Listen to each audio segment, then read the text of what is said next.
599 bilhões de dólares era o valor de mercado do Facebook no começo do ano. Nesse vídeo vamos comentar um pouco da história de vida de Mark Zuckerberg e o surgimento do Facebook, pontuando alguns momentos de erros e acertos, e como podemos extrair dessa incrível história exemplos do que podemos fazer em nossos negócios. Sejam bem-vindos ao canal Mentes Brilhantes. Inscreva-se no canal porque postamos vídeos de conteúdo de alto valor como esse toda semana. E não deixe de dar o like no vídeo também. Muito obrigado pelo seu like e inscrição. Vamos lá! Aproveite suas oportunidades. Se você já conhece um pouco da história de vida de Mark, sabemos que ele teve sorte em estar nos Estados Unidos, do que está no Brasil, por exemplo, e também por ter pais que investiram nos seus estudos. Essa foi a realidade dele.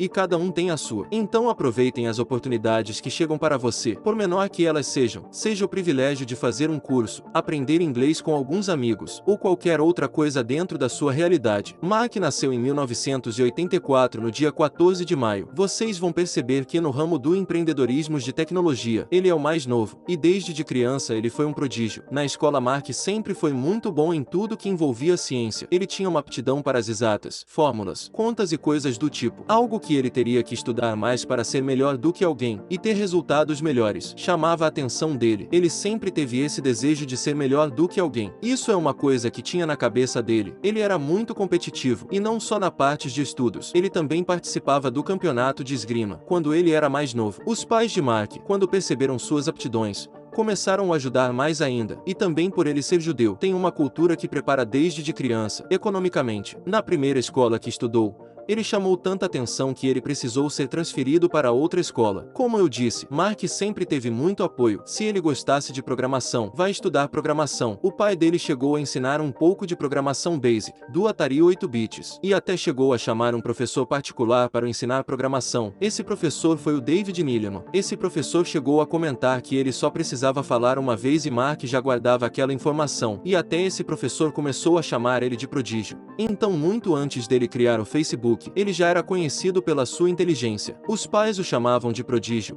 e até mesmo a escola. Ainda no ensino fundamental ele estava programando o ZuckNet, que era um programa que conectava os computadores do consultório do pai dele, que era dentista, aos computadores da casa deles. Ele também nessa época se formou em pós-graduação de programação na Mercy College, quando ele tinha 13 anos. No ensino médio, em seu segundo ano ele criou o Synapse.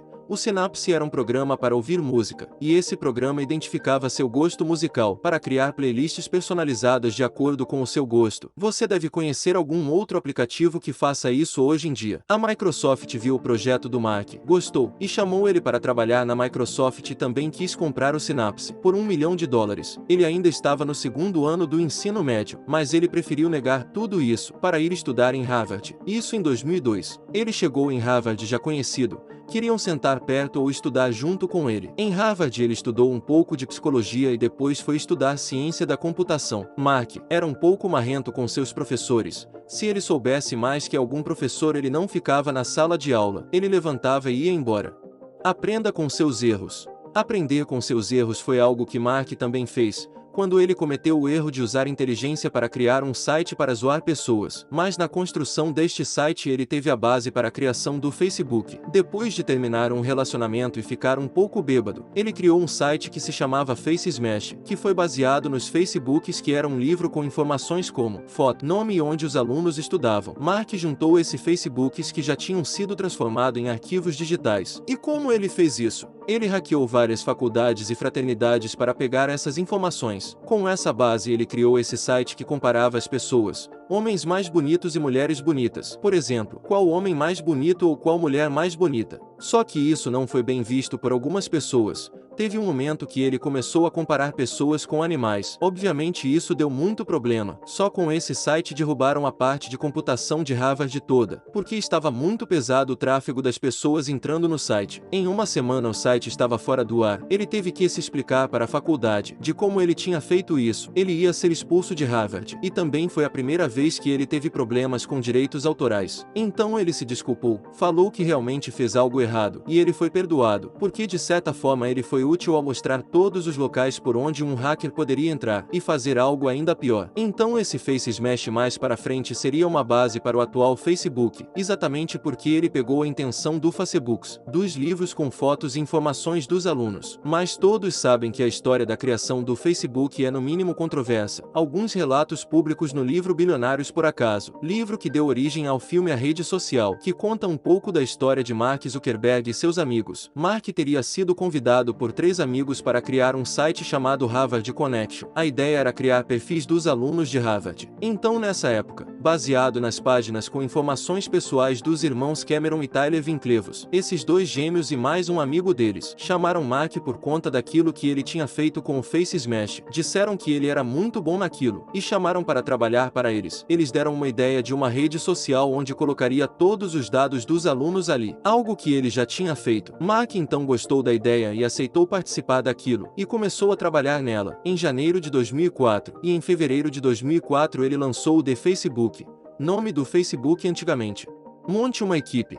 Montar uma equipe tem como principais objetivos acelerar os processos e compensar pontos em que você não é bom. E foi isso que Mark fez. Mark programou boa parte do Facebook. No início era o que ele sabia fazer. Mark Zuckerberg não era muito apegado em dinheiro. Ele já tinha negado $1 milhão da Microsoft. Quando ele lançou o Facebook, ele já tinha chamado um amigo para fazer parte do projeto. Esse amigo dele é um brasileiro chamado Eduardo Saverin. Ele investiu $1.000 no começo do projeto. E esse cara foi muito importante para o surgimento do Facebook. Eduardo tinha foco no dinheiro, em monetizar o Facebook, tanto que cuidava da parte comercial da empresa Facebook. Ele rodava os Estados Unidos atrás de patrocinadores. Só para ter noção, ele conseguiu fazer $300 mil em um verão, só vendo a previsão do tempo. Ele previu uma alta e uma queda da bolsa. Então ele cruzou esses dados. Através desses dados ele investiu em petróleo, e através da previsão do tempo ele fez $300 mil.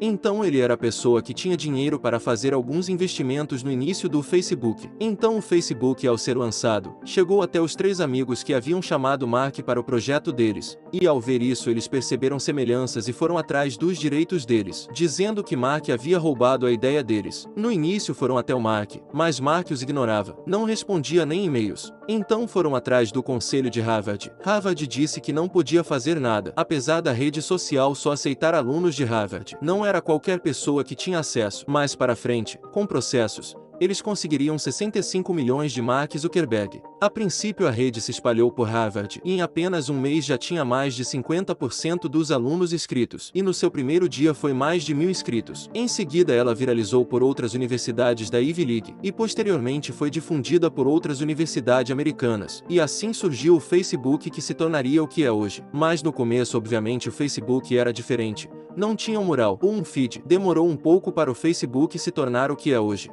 Networking é a ação de trabalhar sua rede de contatos, trocando informações relevantes com base na troca de ideias e também na ajuda mútua. E às vezes, para ter uma rede de contatos precisamos mudar até mesmo de ambiente. O Facebook surgiu na Universidade de Harvard, mas depois eles se mudaram para uma casa na Califórnia, perto de Palo Alto, que já foi residência de Steve Jobs, e da Universidade de Stanford, e as cidades vizinhas abrigam grandes empresas como Facebook, Google, Yahoo, Apple, entre outras. Esse definitivamente era o melhor lugar para se ter uma boa rede de contatos. Com essa mudança, começaram a mudar algumas outras coisas também. Primeiro compraram o nome Facebook, e tiraram um D e ficou apenas Facebook. Essa casa na Califórnia, além de ser a base deles, também rolava festa o dia inteiro. Nessa época, apesar de muito antes do Facebook as pessoas verem o Mark como um prodígio, ninguém acreditava que ele conseguiria governar o que o Facebook poderia se tornar, justamente por ele ser bem novo. Então, ele queria um CEO, alguém para ser um tipo de escudo para ele. Mark convidou um empresário chamado Sean Park. Esse cara foi o criador do Napster, um aplicativo de música que criava playlists, parecido com o que Mark havia criado no ensino médio. Mas esse projeto do Sean não deu muito certo, porque ele foi muito processado pelos artistas da época. Então ele já era uma pessoa conhecida e polêmica. Mesmo assim, ele chamou esse cara. O Eduardo Saverin não queria. Só que nessa época o trabalho do Eduardo não estava bom, ou seja, não estava trazendo resultados bons. Não conseguia patrocínios, não estava trazendo dinheiro para o Facebook, e esse Sean, quando veio para a empresa, chegou com $500 mil. Esses 500 mil vieram de um contato de Sean, um empresário chamado Peter Thiel, um dos fundadores do PayPal, e conseguiram isso através do networking. Só para termos uma ideia de como o crescimento do Facebook foi muito rápido. Em 2005, um ano depois do lançamento, o Facebook foi avaliado em 98 milhões de dólares. Com isso, eles captaram 12 milhões para reinvestir no Facebook. No ano seguinte, após 2 anos de existência do Facebook, a empresa já estava sendo avaliada em 500 milhões de dólares. Estava tudo dando certo. O crescimento do Facebook estava indo muito e bem, e de forma rápida. Mas esse Sean Parker, em uma festa, foi preso com porte de drogas ilegais, por isso foi tirado do projeto. Nessa época, a rotatividade de pessoas no comando do Facebook foi muito grande. Teve gente que fez mais parte e outros menos. Teve pessoas muito importantes. Essa empresa foi responsável por deixar muitas pessoas bilionárias. Escalar. Mark conseguiu expandir seu negócio abrindo o Facebook para o mundo todo, atendendo a demanda e sem perder qualidade. Em setembro de 2006, o Facebook deixou de ser ilimitado, ou seja, deixou de dar acesso apenas para pessoas de faculdades dos Estados Unidos, e abre esse acesso para o mundo todo, e você só precisava de um e-mail normal. Foi onde o Facebook explodiu para o mundo todo. Depois disso, o número de usuários foi explosivo. Ao final de 2008 eram mais de 100 milhões de contas criadas. Em junho de 2010 esse número aumentou para 500 milhões, e o primeiro bilhão veio em setembro de 2012 e o segundo em junho de 2017. O mais incrível do Facebook, e que foi responsável por essa explosão de crescimento, é que o Facebook pegou a essência do ser humano moderno, que é a constante avaliação de outras pessoas, e também de ter que se provar para outras pessoas. Ele transformou isso em um aplicativo. Mark recebeu diversas propostas ao longo da vida do Facebook de compra, e ele negou todos. A única que conseguiu comprar apenas uma parte foi a Microsoft, comprando 1,6% da empresa. Então, nessa época, a empresa era avaliada em 15 bilhões de dólares. Reinvestir no seu negócio. Para que um negócio se mantenha próspero por vários anos, ele precisará estar recebendo investimento constantemente. No caso do Facebook, os investimentos eram feitos para melhorar cada vez mais a experiência dos usuários. Mesmo com todo o sucesso do seu negócio, Mark nunca deixou de pensar em como melhorar a sua plataforma. Ele chegou a comprar pequenas empresas. Ele comprou uma que trabalhava com a parte gráfica para melhorar o Facebook, outra parte de comunicação para melhorar o Facebook, até que em 2012 ele comprou o Instagram. Eles pagaram pelo Instagram $1 bilhão, bem antes do Instagram ser o que ele é hoje. Se você gostou desse vídeo, você também pode gostar desse que fizemos sobre o Elon Musk. Vou deixar aqui na tela final para vocês. Não deixe de se inscrever porque, como eu disse, postamos vídeo de conteúdo de alto valor. Muito obrigado pela sua presença aqui, e até o próximo vídeo.